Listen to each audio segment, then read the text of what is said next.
안녕하세요. 역사 칼럼니스트 공경률입니다. 요즘 알쓸신잡이라는 프로그램을 재미있게 보고 있는데요. 자연스레 역사 이야기에는 귀가 쫑긋 세워지기도 하더라고요. 그러고 보니 몇 년 전에 히트를 쳤던 지적인 대화를 위한 책을 비롯해 최근의 트렌드는 흥미로우면서도 골치 아프지 않을 정도로 잡다하게 알아가는 것이라는 생각이 들었는데요.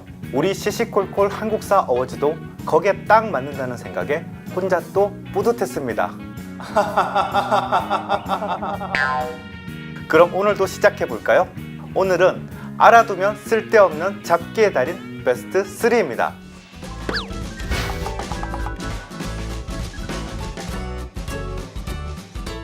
믿거나 말거나 알쓸잡달 3위는 신의 손이라 불린 타짜 원인손입니다.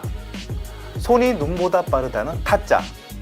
곤이나 평경장을 능가하는 인물이 조선시대에도 있었습니다. 일단 우리나라 노름의 계보를 훑어보자면 삼국시대에는 쌍육, 고려시대에는 골패, 조선시대에는 투전이 유행합니다. 조선의 타짜를 낳았던 투전은 손가락 너비의 길쭉한 노름패를 말하는데 장희빈의 당숙인 역관장현이 중국에서 들여왔다고 합니다. 원래는 120장이었지만 조선에서는 80장을 사용했어요. 투전판에는 신의 손이라 불린 달인들이 있었는데 그중 오늘의 주인공 원인손이 있었습니다. 18세기 조선 영조 때 한양 투전판을 휩쓴 원인손은 특이하게 양반가 출신의 국수였어요. 예조판서를 지낸 원경하의 아들이었죠. 그는 신묘한 손놀림으로 패를 현란하게 섞고 돌렸는데 투전패를 천장에 붙이거나 머리 뒤에 넣는 등 자유자재였죠. 게다가 상대가 무슨 패를 잡았는지 귀신처럼 알아맞혔습니다. 그야말로 타짜 오브 더 타짜. 그런 신의 손이 투전판을 떠나는 일이 생깁니다. 조선 후기 양반이고 서민이고 너무나 많은 이들이 투전의 수렁에 빠져들었습니다. 주막집 복로방에서 집과 재산을 몽땅 날리는 호구들이 이 마을 저 마을 속출했습니다. 돈을 다 잃고 눈에 흉흉한 살기를 띤 사람들, 칼부림이 일어나 서로 죽이려는 살벌한 광경. 회의를 느낀 원인손은 투전을 끊고 항문에 정진합니다. 이후 관직에 나아가 영조 때 우의정까지 지내게 됐죠. 그의 삶도 참 영화 같지 않나요? 투전 얘기를 하나만 더 해보자면 장땡이다, 땡 잡았다, 한 끗 차이, 낙장 보립 같은 말들이 조선 후기 투전판에서 쓰이던 용어라는 사실, 한국사 어워즈를 보고 계시는 여러분도 땡 잡은 겁니다. 믿거나 말거나 알쓸잡달 2위는 성대모사의 달인 장생입니다. 예능 프로그램에 나오는 연예인들은 개인기 하나 정도는 장착하고 있는데요. 그중 가장 보편적인 게 성대모사죠. 선조가 다스리던 16세기 후반 조선에도 이런 성대모사의 달인이 있었으니 바로 장생 되시겠습니다. 장생에 관한 기록 장생전을 남긴 인물은 홍길동전의 저자로 유명한 허균이었습니다. 허균은 살인 명문가 출신의 양반이었지만 젊은 시절 서얼, 노비, 기생 등 하층민들과 친분을 나눴어요. 장생은 한양 뒷골목에서 구걸해 먹고 사는 각설이었습니다. 원래 밀양 사람인데 아내가 죽자 팔도를 떠돌아다니다가 1589년 무렵 한양 땅에 정착한 겁니다. 비록 거지였지만 용모는 우아하고 수려했다고 합니다. 한마디로 꽃거지였죠. 또 우스운 이야기를 잘하고 노래 솜씨도 빼어나서 거지임에도 사람들의 마음을 사로잡았어요. 아침나절 문 밖에서 장생의 각설이 타령이 울려 퍼지면 안악내고 계집종이고 앞다퉈 뒤주의 쌀을 퍼왔습니다. 그가 하루에 얻는 곡식이 거의 서너 마리였다나? 몇 대는 끓여 먹고 나머지는 다른 거지들에게 줬대요. 그러니 거지떼가 장생을 따르는 건 당연한 일. 호기심 많은 허균의 눈에 띌 수밖에 없었겠죠. 장생은 기생집에서도 환대를 받았다고 합니다.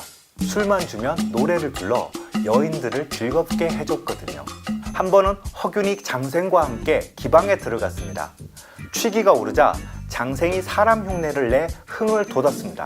용한 점쟁이, 술 취한 무당, 게으른 선비, 소방 맞은 여인 등 모두 빼다 박은 듯이 똑같았죠. 인간 복사기가 따로 없었습니다. 개 짖는 소리를 내면 한밤중에 동네 개들이 따라 짖었고 닭 우는 소리에 이웃집 닭들이 새벽인 줄 알고 울었으니 어떻게 토를 달겠습니까? 장생은 1592년 4월 어느 날 길에서 춤추고 노래 부르다가 밤이 되어 청계천 수표교 위에서 쓰러졌다고 합니다. 그것이 이 각설이의 마지막이었습니다. 장생전에서 허균은 그를 이렇게 회고합니다. 내가 젊은 시절에 장생과 해악을 나눌 정도로 친하게 지냈기에 그의 잡기를 모두 구경하였다. 장생은 신이었거나 신성과 같은 부류였다. 그렇습니다.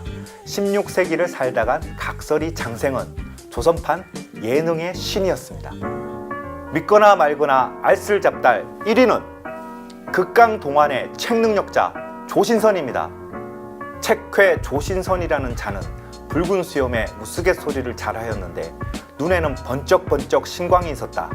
다산 정약용이 쓴 조신선전의 일부인데요.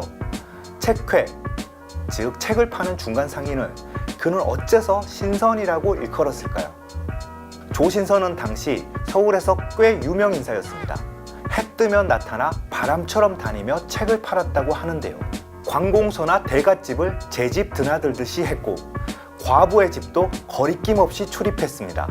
소매 속에서 책이 끝없이 나와서 꼭 마술을 보는 것 같았다고도 하고요.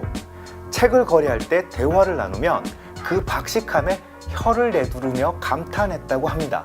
조신선은 책의 저자와 목차, 개요는 기본이고 누가 주해를 달고 누가 소장하고 있는지 책에 관한 모든 내력을 꿰뚫고 있었습니다. 천하의 책을 모두 다룬다고 자부했죠. 그리고 조신선에게는 또 하나의 특이한 점이 있었습니다. 밥은 입에 대지 않고 삼시세끼 다 술로 채웠어요. 왜 밥을 먹지 않느냐 묻자 불결한 것이 싫어서 먹지 않는다고 대답했다고 합니다. 도교 신선술에 따르면 음식을 끊는 게 필수인데요. 혹시 신선이 되기 위해 밥 대신 술만 마신 걸까요? 정약용의 기록에서도 그 신비함을 찾아볼 수 있습니다. 정약용이 1776년과 1800년 두 차례 조신선을 만났는데 조금도 늙지 않고 40대의 외모를 유지했다고 합니다. 그런데 나중에 타인에게 들어보니 1756년과 1820년에도 똑같은 모습이었다면서 놀라워했습니다. 그 기간과 외모를 감안하면 100살이 넘은 지 오래잖아요. 세월이 흘러도 늙지 않고 나이 또한 헤아릴 수 없으니 정약용이 그를 신선이라고 할 만하죠? 나이를 가늠할 수 없는 동안의 외모와 더불어 천하의 책을 모두 다룬다는 조신선님을 잡기의 달인 1위로 선정합니다. 순위 밖에는 세종대왕 때 사기꾼인 박막동이 있습니다. 조선 건국과 함께 도읍이 된 한양에는 어수룩한 손사람들이 몰려들었습니다. 박막동은 그들에게 사기를 쳤습니다. 저작거리에 납덩어리를 떨어뜨려 놓고 그걸 줍는 사람에게 잃어버린 은덩어리를 찾아줘 고맙다며 살해를 하려 합니다. 하지만 수중에 돈이 없다면서 은덩어리를 쪼갤 수는 없으니 그 값의 반만 받겠다고 하는데요. 대체 이게 무슨 논리인지. 그러나 그때는 여기에 넘어간 사람들이 많았나 봅니다. 이런 식으로 사기를 쳐서 떼돈을 벌지만 결국 꼬리를 잡혀서 의금부에 끌려가죠. 예나 지금이나 눈 깜빡하면 코 베어가는 곳이 서울인 것 같네요.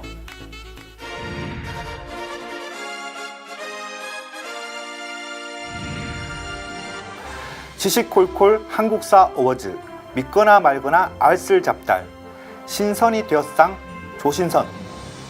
위 사람은 집집마다 찾아가는 책회 영업을 통해 독서 문화 창달에 이바지했으며 음식을 끊고 삼시세끼 술을 마심으로써 불로장생을 몸소 실현하였으므로 고품격 안티에이징의 선구자로서 그 노고를 기려 이 상장을 수여합니다.